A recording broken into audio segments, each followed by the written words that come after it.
welcome back to the Vet S.O.S show brought to you by the Who You Know Network, where what you know is important, but who you know can make all the difference in your job search. Absolutely, So absolutely. we are back, Sean and I, and we've got Don Gleason joining us. Want to share with you a little bit more about Don because, man, he's got a ton to offer. He's been a leader in the environmental and leadership realms for 40 years. 40 years, first as a civil engineer in the USAF, and then as a management consultant with Booz Allen Hamilton. So he's continuing to up level his skills as executive director with the Maxwell leadership team since 2015. He combines his education, experience, and professional growth as he works with people and organizations to achieve their personal and professional goals. He's focused to grow leaders who want to grow and with a goal to raise them to achieve new heights in their personal lives, professional careers. It's only through intentional action and prioritizing these actions that ultimate results become reality. Thank you so much for joining us, Don. I've got a couple picks up for you, but we are joined by Don Gleason here with us.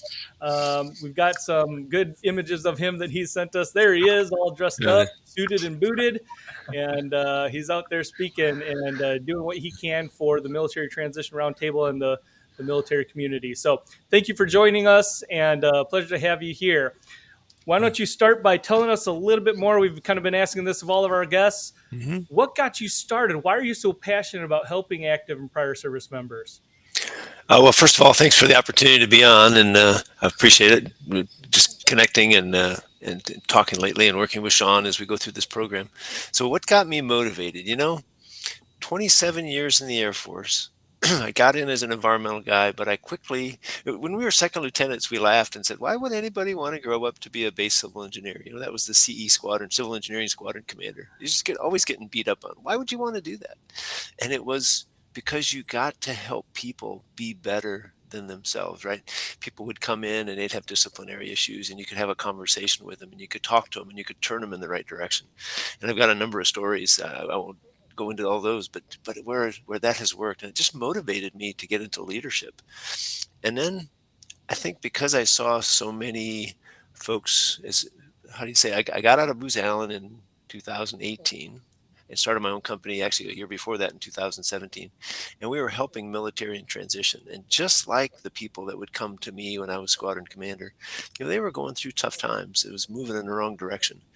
And I just said, I got to do something. I can't step aside and not be engaged.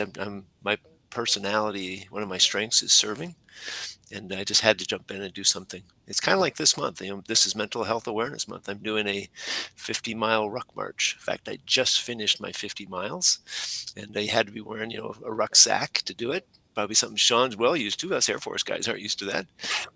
But it's about stopping soldier suicide. So I've raised money for that nonprofit to help. So just doing what I can in that environment. Yeah. It's me. Yeah, that's awesome, and we talked about this a little bit with Matt, and just in the previous segment, but um, you know, there are and Alfredo too. There are a lot of veterans, right, going through um, not only this transition, right, but a lot of the baggage, the mental health issues, um, identity crisis, depression, Mhm. just all the things that they're going through from a mental health perspective. What have you seen is maybe one of the predominant issues in why they're dealing with that, and some of the ways that you're helping them overcome that? Well, we're working with a gentleman named Howie Cohen, and he's really focused in on this, and he's been giving us some research, and he showed that the number one ideation for the highest. I'm not sure exactly how you say it. The number one ideation, the highest ideation for military thinking about suicide is transition. It's just something so new. It's scary. It's different, and you've never had to do that before. And because there's a number of stories. I'll tell one about a gentleman named Ray, and he got out of the service, retired, I think at 20.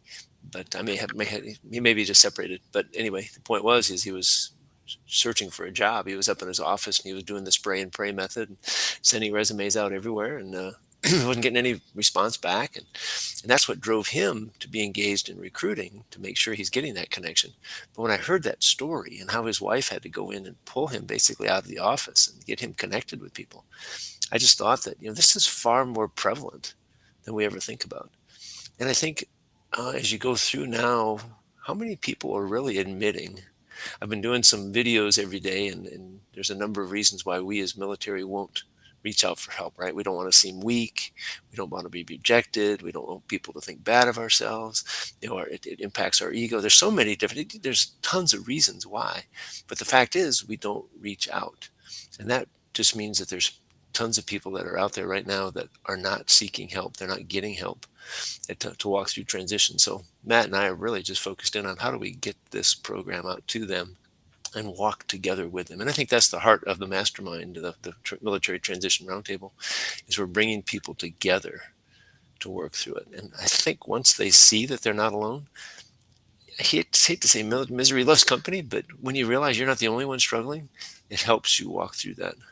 Yes, yeah. There's a lot of folks that we've helped that they just got that network, that community from us. It may not have been any particular thing that we teach that got them landed, but Mm-hmm. we have testimonial after testimonial. It's just like, thank you so much for the support, just the support, and knowing that I'm not alone, right? That there is help out there.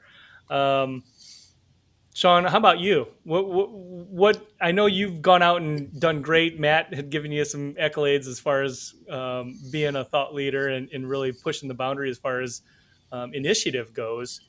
But what's your experience been? I mean, as far as um, being able to find the resources, right, and step out of your comfort zone and admit that you need help. So the biggest thing for me, I've been very open about anger management problems that I've had, and it was really my wife and my mother that called me out on it years ago, which made me move in that direction. And through that, I have not been scared to tell my soldiers that story and Good. use that with them. One, it shows a little vulnerability, but it also shows you're human, and it shows that anybody can go through it. His a brand new soldier looks at a senior non-commissioned officer. Oh, well, they've made it to the top. They have no problems. They have no. We got a lot of problems, from aches and pains to whatever else. There's a lot of things going on. You just may not see it. So having that, becoming a little human, I believe I've been able to help a few people in that aspect. And the one thing that I really love, like about what Alfredo, he's not scared to talk about his struggles and the things he's gone through. And we're finding more and more military leaders, veterans, who aren't scared to talk about their struggles and get that information out there. And by doing that, we're helping people. The other great thing, like when it comes to MTR, you know, we identify, or at each session, there's a problem identified, and we discuss it as a group and come up with potential resolutions to it after we ask some very pointed questions. And so you really peel back the onion on the issue and get down to the point of the matter, which makes the group, I think, function so well and actually be highly beneficial. So going through that whole piece has definitely been beneficial for me. As far as finding resources, you just you could do a simple Google search and find 5,000 military resources. You just have to figure out in the long run, I think, what's beneficial to you. You know, Mm-hmm. and it's not that one's better than the other, but maybe one just fits your personality better. And like Don and I met through Veterati. Mm-hmm. I called him or set up a mentor call with him. A week prior to that, I'd been talking with someone about the John Maxwell team. I had no idea Don was in the John Maxwell team. I had no idea he ran MTR. So we had this conversation, and then we started talking about John Maxwell, and then he invites me to this MTR group, and next thing I'm doing the John Maxwell training. I'm in MTR, and it was honestly just because Veterati said we were a good match Mm-hmm. that I reached out to him because he was in San Antonio. I was thinking about moving to San Antonio. Why not call him and let's find out what's going on? You know, all in all, I think I benefited greatly in that conversation. So it worked out pretty well for me. Yeah. Yeah. If I could, I think there's a key thing that Sean just said, and that is I'm going to say he's in touch with his emotions, and sometimes people don't like that statement, but I think that's exactly what he's saying, right? He knew what he was looking for. When we started talking, he knew that he wanted to be a speaker. He wanted to get out in front of audiences. He had a message that he wanted to get out. And we all have a message, but most of us don't put it out there, and Sean wanted to Right. put it out, and it just provided him an opportunity in both pieces. But I think as we go through transition, we have to be thinking about that. What do we want? What makes me feel good in here? What motivates me? Right? It's not to say it's going to be easy every day, but when you're moving through your for your passion and your mission, you can get through those tough times a lot easier than um, when you're not. I was on a project with Booz Allen Hamilton doing cost efficiencies, and we were doing great things, but it wasn't my passion. It, I just I there was many days I just walked away like, why am I here? You Yeah. know, Yeah. it wasn't pulling me through it, and I Just a finally left. job. Yep. It was a Job, job. yeah. Yep.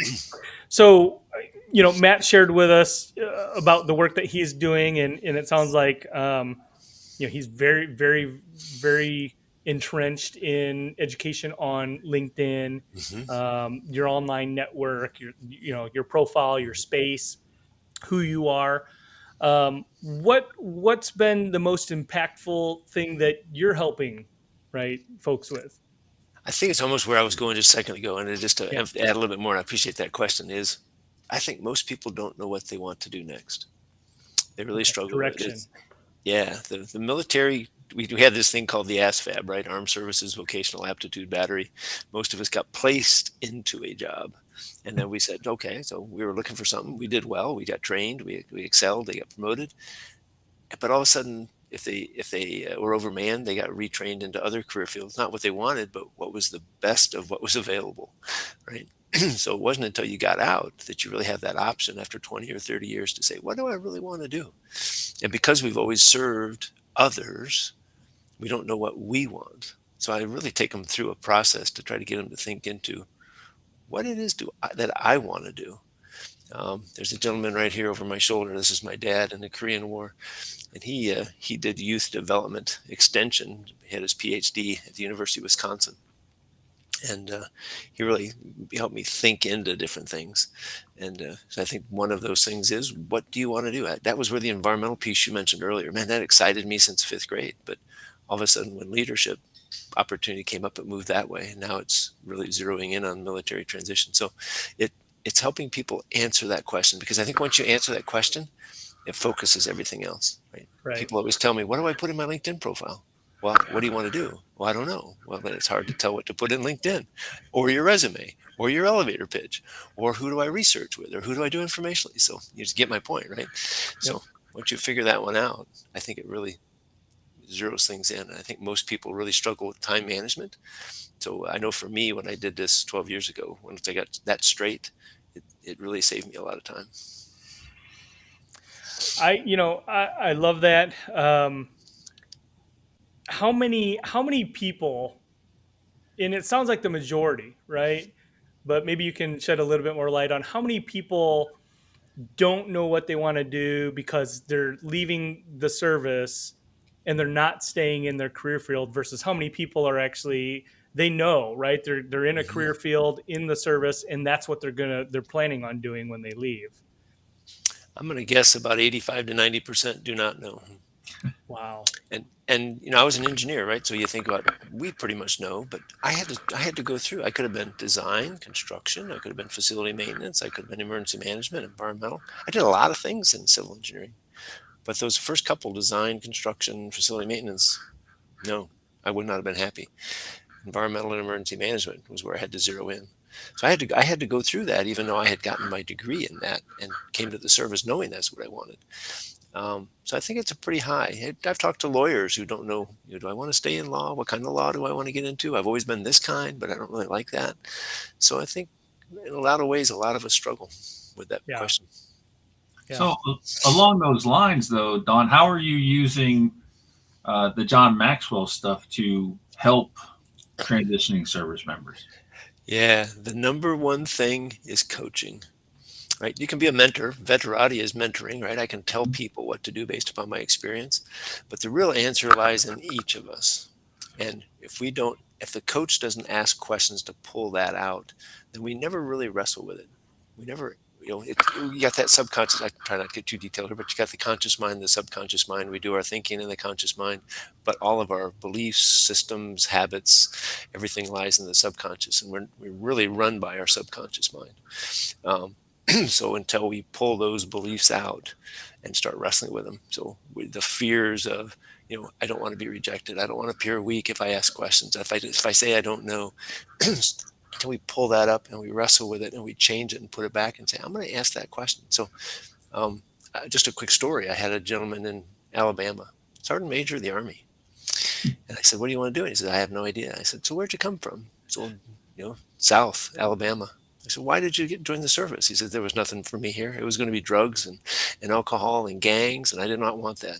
Great. And we walked around things, and I said, what was the best experience? He said, oh, it's easy.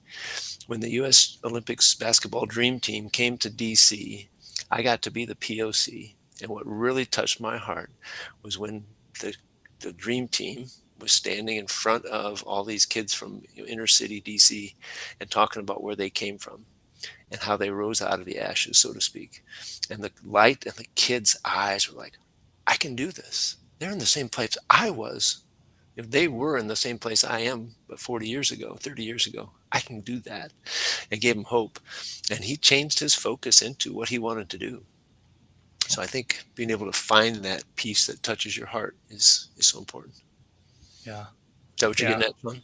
Yes. Yeah. 100%. Yeah, coaching. 100%. Right. And I think that's the power of the mastermind, right? We're not just immediately telling people what the answer to that question is. We ask questions to get them to think into, well, tell me a little bit about it. Tell me what you've tried. Tell me, what wasn't successful about that. What did you learn? And then we can give them better advice at that point. Can you talk a little bit more about um, any of these aspects, right? I mean, Booz Allen, Maxwell Leadership, probably more so, Military Roundtable, MTR. What's the process, right? There's probably steps for somebody on let's say it's onboarding, right? Right. What do people go through? Can you paint that picture? Onboarding into Military Transition Roundtable. Mm-hmm. It's fairly simple. I think that's about where I joined with the previous conversation with Matt, and then we jumped into the metrics. But to step back to that, so I appreciate you asking. It's really about Matt and I just gauging the ability of them to be coachable and teachable. Something I learned in the Maxwell leadership team, previously John Maxwell team, is you can work with clients. That's why I say I work with clients who want to grow, leaders who want to grow, because there's a lot of leaders who are set in their ways and they will not take advice, they will not take action, they just continue to do the same thing, back to the subconscious mind, right, and the habits and systems, and they're not willing to change them, and they're not going to see any different results. So it's not a lot of use to work with those folks until they decide that they want to change. But when they want to change, we can use that coaching process and the mentoring process on top of it to really move them through the process. So that's Yeah. really our piece. Is Matt and I talk to them and say, just gauge them. Are you coachable and teachable? If you are, come on in and try it, and then we work together with you. So Yeah. it's really very simple. As far as people that identify that they're going to have some struggles, right, with the coaching in being teachable, maybe they have that self awareness, right? Mm-hmm. Um, and so let's say it's determined that they're not maybe necessarily a great fit for your program. What do you do at that point? Two things. One, I'll try to work with them one on one. So they're not in the group necessarily, because that'll pull the group back down if they're not willing to try things.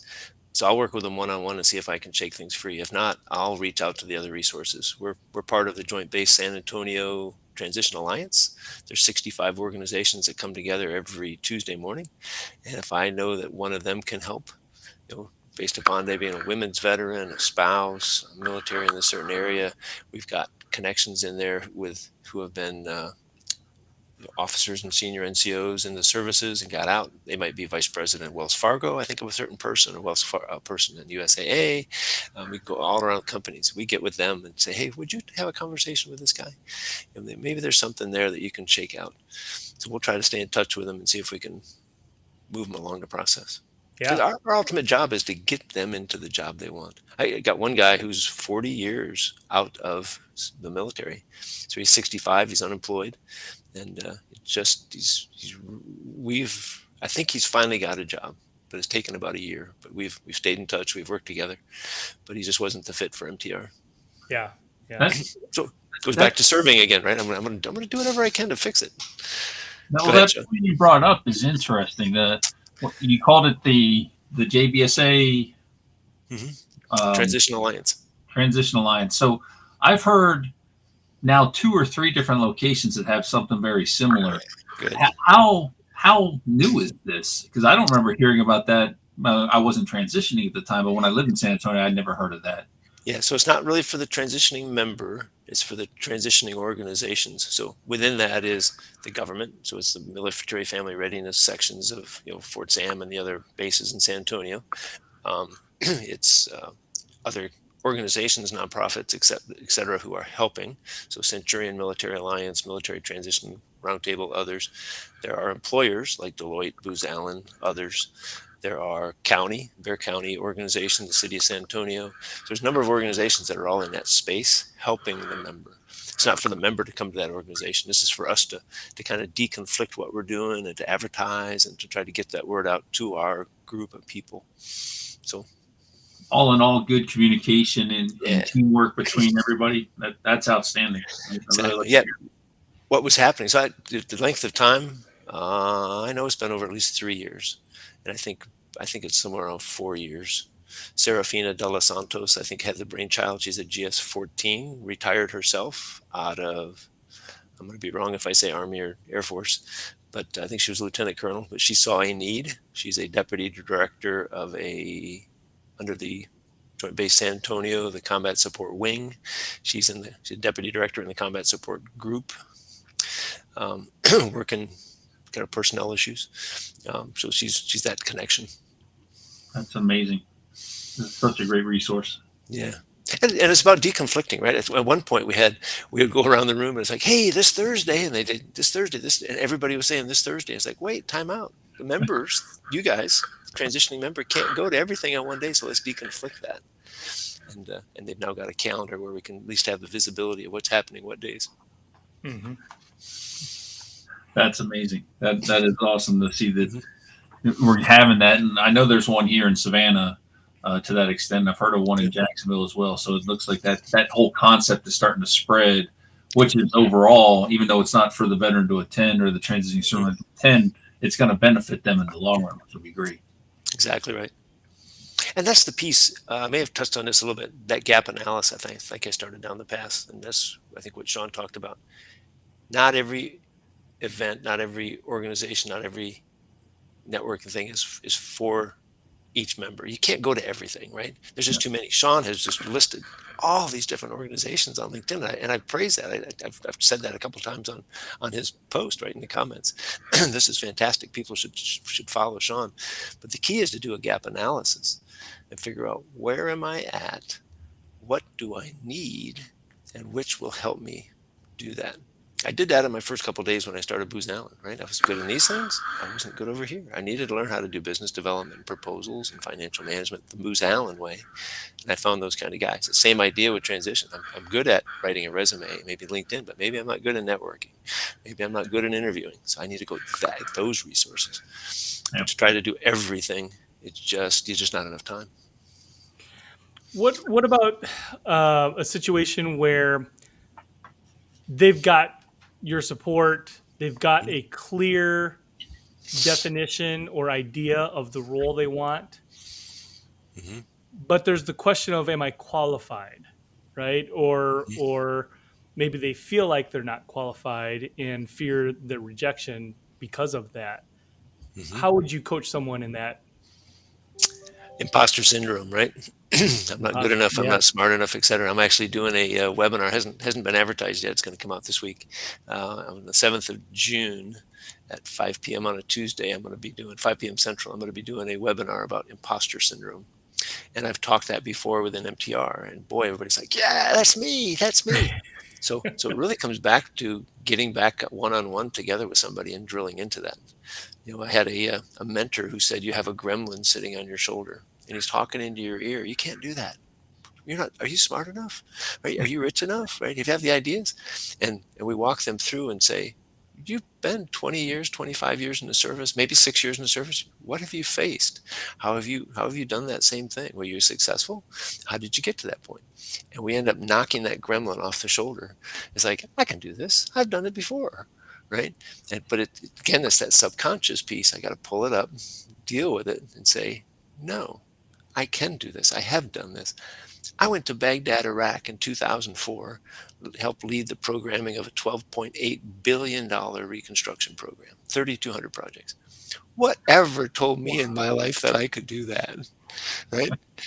Okay, I'd been a squadron commander, and I led about $115 million construction program with my team, but huge difference. But if I just broke it down and said it's the same process, I've done this, and I did it. So Yeah. we achieved some neat results. I won't say I was the Wow. best at it, but you know, Well, in kind of hit upon this just previously, but self-limiting beliefs. I think it was Matt maybe that talked about comp, right, in negotiations. Yeah. mhm, Um, and I was just talking about this the other day. It's like um, the conversation I was having with someone, and they were talking about how we don't look at the past, right? We don't look and focus on the past, right? When you're driving, you glance at the rear view mirror, but you don't mhm, focus on that. You're focused mhm, on what's ahead of you and in front of you. And I think, and maybe you talk about this a little bit, but let's say even at the officer level, but enlisted certainly, um, they're at a point in an income level where if they're going from what they know, there's a self-limiting belief on what they can do, whether that's maybe the compensation level that they're looking for outside in the civilian sector in a new role, whether or not they can do a job and they're qualified for that. All of those things kind of come from some of our past experiences mhm. and create those self-limiting beliefs. How Exactly do right. you help people overcome that? That's what's in the subconscious mind, right? It's all those Mhm. thoughts. I have just to use an analogy. So I got frustrated with stock market performance as I was working with some companies when I was in the military, right? And I was starting to get out. I said, I'm gonna take this over. I think I can do better than them. And I learned about the stock market. I had some mentors, and they helped me. And and I've been outperforming the S&P 500. Certainly a tough year this year, but I'm moving in the right direction. I know what's going on and stuff, so I'm smart enough about it. And some people don't want to do that. That's fine. But I also had a friend who said his dad told him, "Here's that limiting belief: don't ever invest in the stock market. It's a rigged game. It will steal your money. You can never win." Well, heck, in the last 3 to 4 years, I've almost doubled, like 25% a year. I've almost doubled my income. I've been able to retire and do things I want to do. He's going to be working until 75 or 80. So, and I'm not trying to downplay him, but that's that limiting belief in his head that's talking to him. And I've had some conversations, but he wasn't willing to really dig into it. It's pretty firm set. He does it in another way. So, but that same kind of thing happens to us as we're going through transition. I was kind of leaning back a little bit. I got to turn to the right side here. This picture, the reason I put this here, and it was at a transition program. And I was going through putting the flag on, I was putting the tree on, and I got to this ground clutter right here. I got stuck, and I could not figure out the way. I was trying to go from the top down. I was using the wrong stroke, trying to go from the top down to create the ground clutter, the ground bushes. And it took me 15 minutes to walk through, talk to the instructor, talk to other people, watch. And I didn't want to destroy what I had created, right? And I think we are in the military, as we have a successful career, we're afraid to step out of it because we might destroy kind of where we're at, the perception of who we are, that strength, those kind of things. And all of a sudden I took the brushstroke, and it was amazing. And I just started doing brushstroke after brushstroke because it just came out. I got over the limiting belief, but I was inside my mind at the time dealing with, why are you so afraid of taking the stroke? You can recreate this painting again, right? I can do all those things again. So let's move through it and try it. It's just a learning process. Hmm. John Maxwell has a process. He says we try, we fail, we learn, we adjust, and we re-enter. And if you try and fail and stop, you can never go anywhere. But you got to learn, adjust. And that's what I was doing. I was walking through that process. And that's what I help them think through when I'm working with them. Yeah, that's a mic drop moment right there for Yeah. sure. Yep. Yeah. Yep. Well, we're getting down to time. Mhm. I definitely appreciate you sharing. There's so much, right, that you've said, and so much help that you guys are providing, both you and Matt, through MTR and all the other organizations.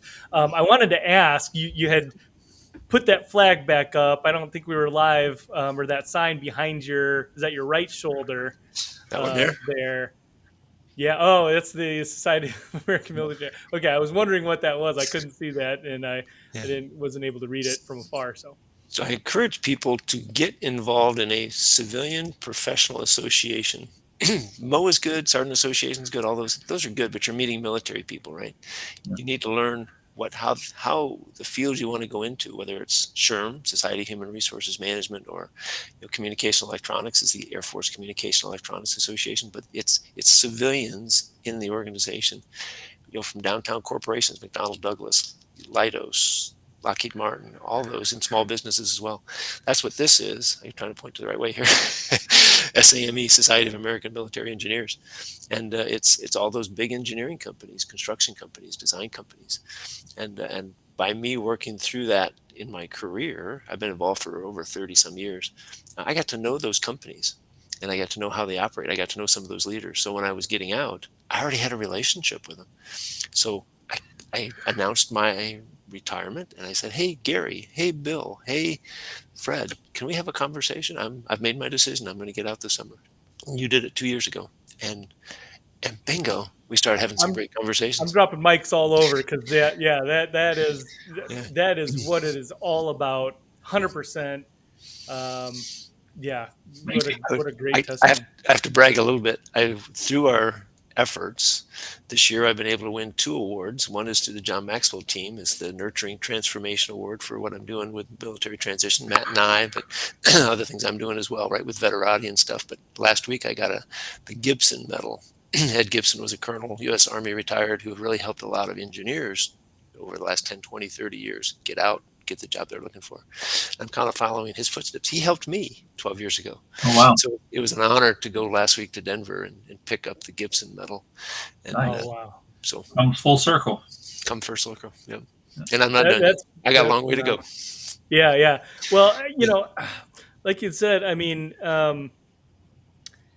you've got to be active. You got to get out of your comfort zone. You've got to join these organizations because I'm up here in DFW, which has a extremely large career transition support network, Hmm. and there's so many groups that you could go to a career transition group every day, Hmm. several times a day, to different groups each week, right? Hmm. But there's there gets to a point where you're not learning, right? A lot of it's just regurgitated information. You have to get out into group, and this is key. What you had said is perfect. You have to go where the jobs are, right? Hmm. And if you're networking and you're going through trainings and even MTR maybe to a certain extent, like you're networking with your peers and colleagues maybe who are in the same space and you're getting mentored, but spot on with joining an association or something in your career field or in the career field that you want to go to build those relationships, right? And that's also a keyword, relationships. That's right. So If I could say one more thing, I think yeah. we get trained not to think. Our parents told us what to do to be safe, right? Don't go in the street. Don't do this. Don't do that. In school, it was like you got to study this. This is what you're going to do to take the test. Here's the answer to the test. Same in college. In the military, a lot of our times our bosses said, "Hey, this is what I want you to do. I want you to go take this hill. I want you to go do this project. I want you to do it this way."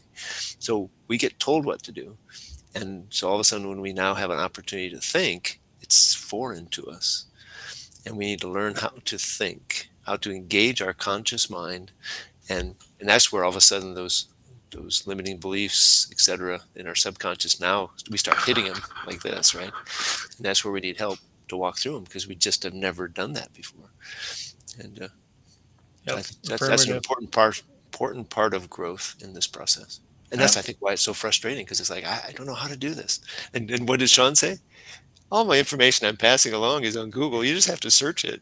But we don't think of that. Yeah, you're a good Googler, Sean. Yep. You're a good Googler. Hey, Don, thank you so much. Appreciate you being here, sharing your knowledge and Yeah. expertise with us.